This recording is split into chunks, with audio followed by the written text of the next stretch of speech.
Good evening, everybody, and happy Monday to everyone. Welcome to our very first episode of Let's Talk Business. My name is Sonny Vinuya. I am the president of the Las Vegas Asian Chamber of Commerce, as well as a business owner. So for tonight's show, we're going to talk about what's going on in Nevada, a little bit about the Asian demographics here in town. We're going to talk about some of the challenges that the businesses have. I will bring in a special guest a little bit later, talk a little bit about saving in 401k programs, and then we'll start with our series about how to open a business. So let's get started. Let's talk about AAPI demographics in Nevada. So currently, the Asian population here in Nevada is about 15%, which makes us the second highest minority in the state. In Clark County alone, we have about 350,000 Asians living here. Of course, the most Asian population here are Filipinos, almost 200,000 of that or maybe more. That is actually a 900% increase from 1990 to 2019. Las Vegas is the 16th most population of Asians in the state. The highest among them are Filipinos, Chinese, Korean, Japanese, and Vietnamese. It is very, very similar to the makeup of the U.S. Asian population that comprises of 86% pretty much. 70% of our Asians here in Nevada speak a language other than English. That also represents the number of immigrants that have moved here. Here's some good stuff. Educational attainment. High school graduation rate is at 87%. Home ownership is at 63%. Median income is above 60%. And of course, arrest rates are less than 2%, which makes us pretty proud. Now let's talk about business. There are close to 22,000 Asian-owned small businesses here in Nevada, over 400 alone in the Chinatown corridor. In fact, there's a second plaza that just opened.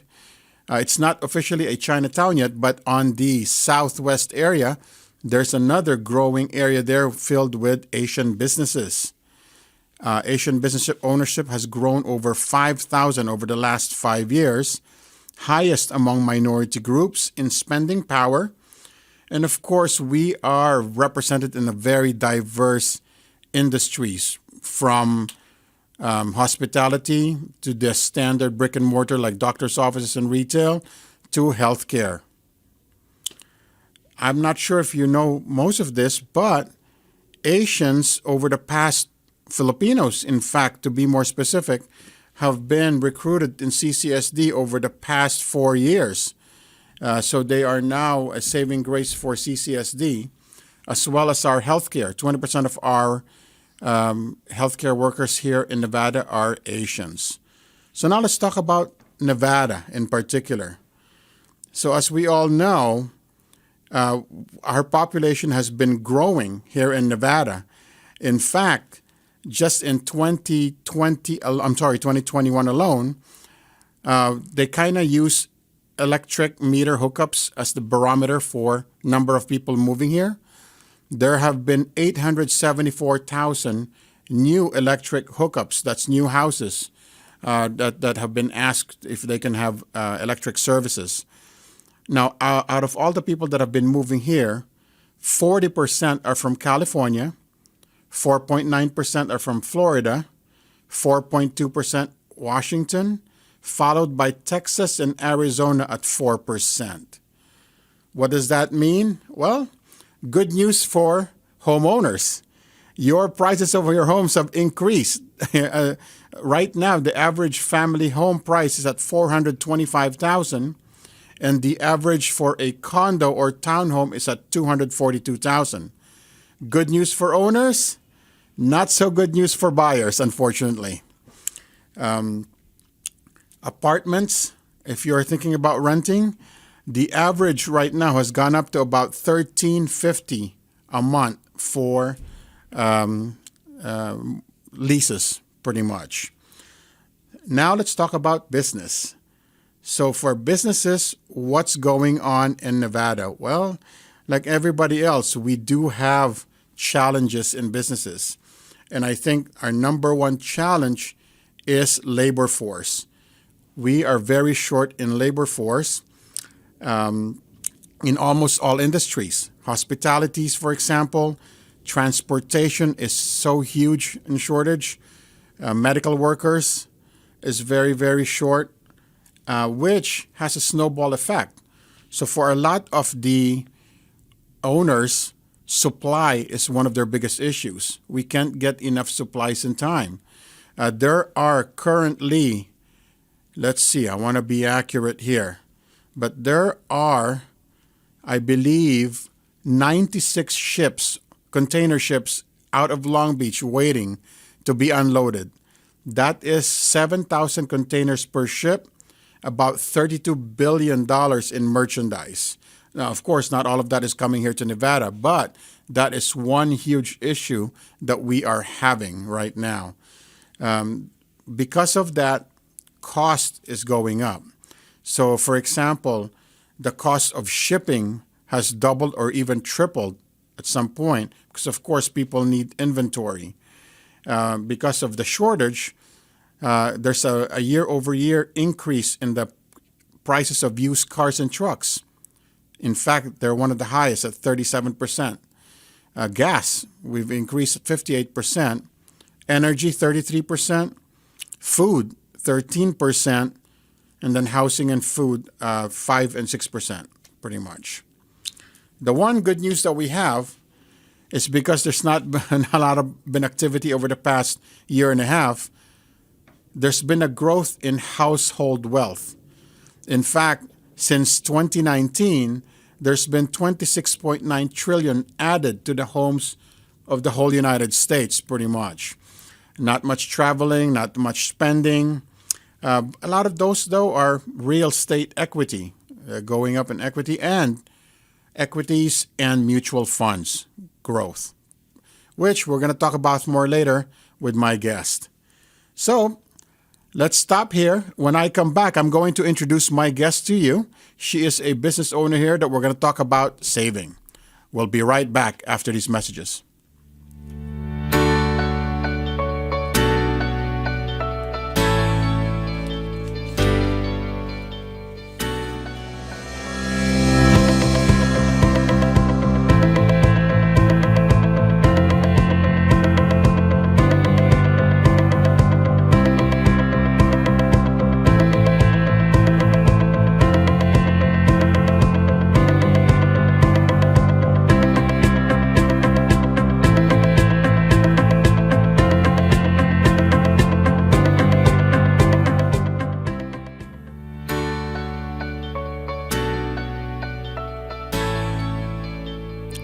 Welcome back, everyone. So, of course, it's January. It's the new year.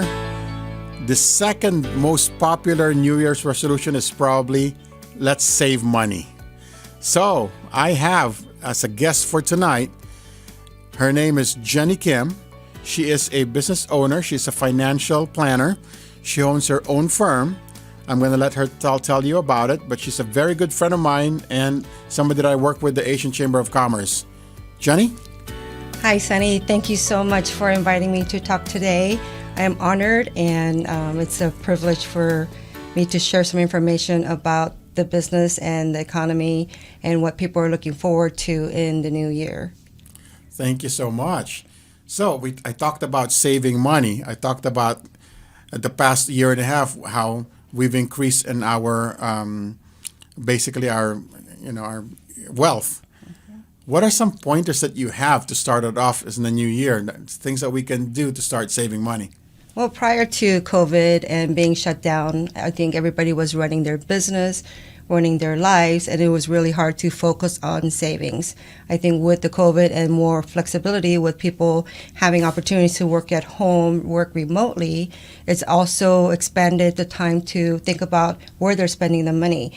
And it's become more aware that we need to save more money than what we have been typically doing. Usually people are saving anywhere from 10 to 20% of their income, but we've recently noticed that people are saving less than 5%. So there's no way for you to really get to the target of saving for retirement. And our whole focus is we want to make sure you are protecting your family, you're saving for the long term, and you're able to get to retirement and stay retired unless you want to work. There's a difference between wanting to work and having to be forced to work. And with people fearing that Social Security is not going to be around anymore when they start receiving the Generation Z and X and the millennials, we need to do more in savings. We need to look at to ourselves to save more and have better spending habits, and also utilizing our credit properly so that we're not overpaying for certain things that the great creditors are looking for. I mentioned earlier that the growth in household wealth, a majority of it is because of mutual funds. Is this the 401k, for example, that we're talking about, or is it something else? It's something else. The 401k that right now with the ACA being approved 2019 before COVID came into play, the government is giving business owners the opportunity to provide retirement income and a way to save for their retirement through their employer. 80% of employees look to their employers for benefits, education, and resources, because just like you and me, we spend more time at our work than we do at home. So the government is giving us incentives to start up 401ks, retirement accounts, and also contribute into the retirement plan. I'm glad you mentioned that. So for a business owner, what are some of the top reasons why they do not offer a 401k program, which actually can help them in trying to get more employees, especially if they're competing with a big corporation? Okay. So when we're talking today about the business in the AAPI community, and for many business owners like myself, we are 1.5 second generation or even first generation here, and so we don't know all the resources and the opportunities that we do have as a business owner to provide for ourselves and our employees. That is not something, they're so busy running their business, the end is never in the picture. So it is up to us at the Asian Chamber of Commerce, or even your lobbying for business owners, especially Asian business owners, that they get the right information.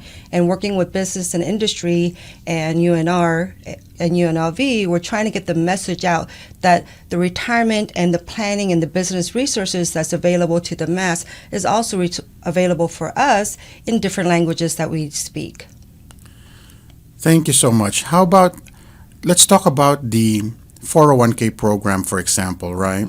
So let's just use a large corporation, XY Corporation. Okay. They have over 1,000 employees, Right. versus a small business, for example, with about 20 employees. How much more would discount can a smaller company get in able to have the same kind of program as the large employer? Right. Until the ACA passed in 2019, the small business owners were not able to compete with the larger big businesses because obviously of funding and the resources. It is not, the institutional offerings are not available to most small businesses, and it's very cumbersome. So to get an advisor to really take a look at what opportunities they have within the investment strategies for smaller businesses, they were not able to obtain that. Well, with the ACA and the MEP program, which is multi-employer program, and also the PEP program, which just got approved this January, which is pooled employee program plans, they're able to have the same kind of access as a large business owner and bring it to their own business. Gotcha. Let me change gears a little bit and ask you, since you are a financial planner, not just personal, but for helping out businesses as well. So for an independent contractor, what's the advantages of forming an LLC versus leaving themselves as a sole proprietor? So there are a lot of risks of being a sole proprietor. Obviously, it's the easiest. They don't have to do much, right? You just file your taxes and your expenses. The reason they do that is because it is simple. But it also leaves everything open for liabilities and creditors if you are a sole proprietor, because you have no safeguard when you get sued, when or if you get sued. LLC has a lot of safeguards. It's having a corporation where you are protected and your business is on the business credit and your personal is your personal. So, having, when you start a business, going through all the different types of entities that you can choose from, be it sole proprietor, LLC, LLP, S corporations, C corporations. There's a lot of different options, and it really is depending on how much liability you want to shelter away from your personal assets. As a banker, I've always counseled my clients that the most important thing that you need when you own a business would be to have a trusted CPA, a trusted financial planner, a trusted lawyer, and a trusted banker. Is this true, or is there anybody else that you would like to add to this? Well, it's always good to have a trusted advisor, be it financial or legal, right? All of our business owners, they're busy running their business. They don't know the ins and outs of the 401k. They don't understand if they don't have an HR director, which most smaller businesses, they can't afford an HR director. So there are some other resources where you can plug into a HR group that can help you be like a big business, but also mitigate cost.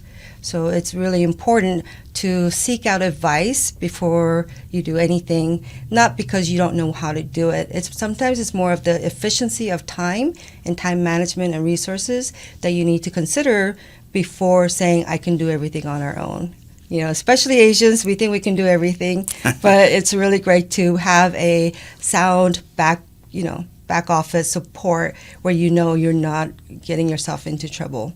And prior to the MEP program and the PEP program, most 401k, standalone 401ks, they do not realize whoever signs that 5500 form is a fiduciary responsibility for that plan. So what that means is the employer is liable personally if they don't have the right fiduciary safeguards in place. That sounds awesome. Now, lastly, tell us about your company. You were gracious enough to be one of our guests here tonight. Please tell us about your company. Is there a certain industry that you target, or is it for everybody? And what exactly do you do? So we provide full financial support and education and advice to help with protection, retirement, and legacy of your financial life. So protection, the what ifs of life. What if you get sued, if you get hurt, if you get disabled?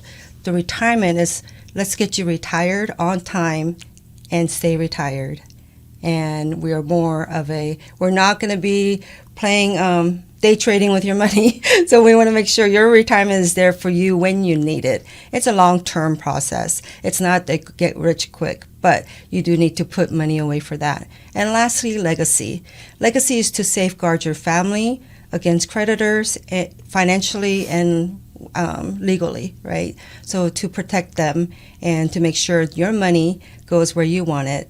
When you own a business or if you have any assets, you have 3 partners, be it 1, your family, 2, your charity, and 1, Uncle Sam. So you choose 2, and we can help you with sorting all that out. Thank you. Thank you very much, Jennie. And there you go, some good tips for business owners and for consumers as well regarding saving, especially saving when you own your own business. So Jennie did touch on one thing, which is getting help and resources when you're opening, or even how to start a business. That's going to be our next topic. Jennie, thank you so much again for stopping by. We'll be right back.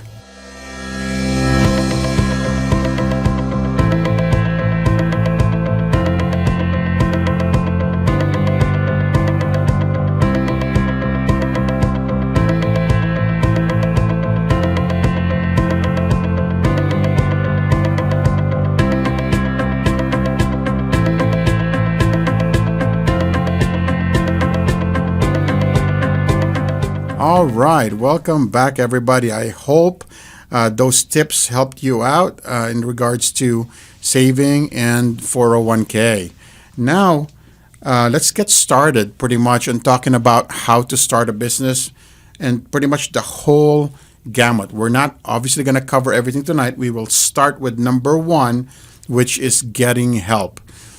Just for your visual acuity, there is a roadmap actually to help you start your own business. This roadmap is available at the Department of Business and Industry website. In fact, to anybody that's looking to start a business, I would highly encourage you to go into this website and check this out. It gives you a good step-by-step process. Of course, there's going to be some kind of variation depending on what you're looking for or looking at what to do, or you might jump around a little bit with it, but it's a good guide in getting your business started. So it all starts with getting help, like Jenny said earlier. You have a great idea, you found a niche, you found something that is definitely needed in the community, and you think that, you know what, this is a great idea for a business. Now what do I do? The first thing is getting resources that can help you out in order for you to be able to figure out what you need regarding starting your own business. So we're going to call this the getting help part of it, pretty much. So there's a lot of different places where you can find out or get information about the idea that you have. So let's just say you want to open a ground transportation or a trucking company because we are very short on drivers right now. What do you need to do? You can either call SBDC, SCORE. UNLV has a business area where you can call and you can consult with a lot of their different advisors. You can set up an appointment and you can tell them, hey, I'm looking to open a trucking company. What do I need to do? What kind of licensing do I need? What kind of insurance do I need? What are the perils of this particular business, for example? Do I need liability insurance, and how much do I need? That's probably your highest when you're driving. What kind of licensing do I need that I need to apply for either the Department of Health, the Secretary of State? We talked about sole proprietorship or doing an LLC or a corporation earlier. Again, these are great people to ask. And most part, SCORE, SBDC, they don't charge. These are all free services. Sometimes they might offer a seminar that that you can pay for, but it doesn't cost as much.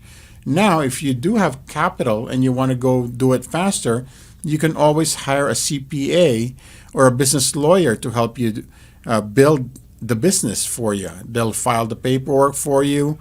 They will do all the research about the laws that are or the licensing that's needed. But the first thing that you need to do is get help on doing the structure of your business. Okay, licensing. What do I need? What type of equipment do I do? If you're doing a trucking, for example, what routes do I need? Do I want to do an in-state one, or do you want to be able to transport to a different state? Do I require a different license for that, or different insurance for that? So those are all the questions you need to find out before you can even move forward. And in my experience as a banker, a lot of people have great ideas, but when it comes to this point and they find out a lot of the different minutiae that's included, they kind of change their tone and either maybe wanting to do a different business, or, oh yeah, I want to move forward with this. However, I want to do something different. So getting help is the most important thing that you need to do, finding the right resources for that. And then we can also do the same thing for if you need capital. Okay, who do I need to get help from for getting capital? So that would be SBA. Those are all for small businesses. It's another topic that we'll tackle in a bit. So number one, log into the site, of Department of Business and Industry and look for the roadmap and click on Getting Help. We'll go to the second one today, and I think that's probably the most that we have time for. And that's this planning stage. So you've gotten help. You've been able to do research work on the particular area that you've been. So, for example, if you want to open a nursing home or a medical facility, you found out already what the licensing is, which kind of vendors you need, how do you charge, how do you apply for different insurance companies so you can get paid. Once all of that is done, you move to the planning stage. You kind of divvy up the work. Okay, who's going to get this for you? Who do you need to contact, and who's going to contact who? This is probably the most detail-oriented thing that you'll have to do when you're planning your business, because you need to make sure that you cover everything. Do you have the right insurance for your business? You're going to have to rely on the same people that you relied on when you were in the getting help part, which is probably SCORE, SBDC, your CPA, your business lawyer, to be able to give you good advice on what you need. Then this is probably the part when you want to bring in your banker as well, because you want to be able to find out if you can finance this, or if not, if it's for example if you want to open a bar, SBA does not finance bars. Then you'll have to find a different financing for it. And then there's a lot of different ones. There's alternative financing, or you could even do, you can raise capital by getting investors for it.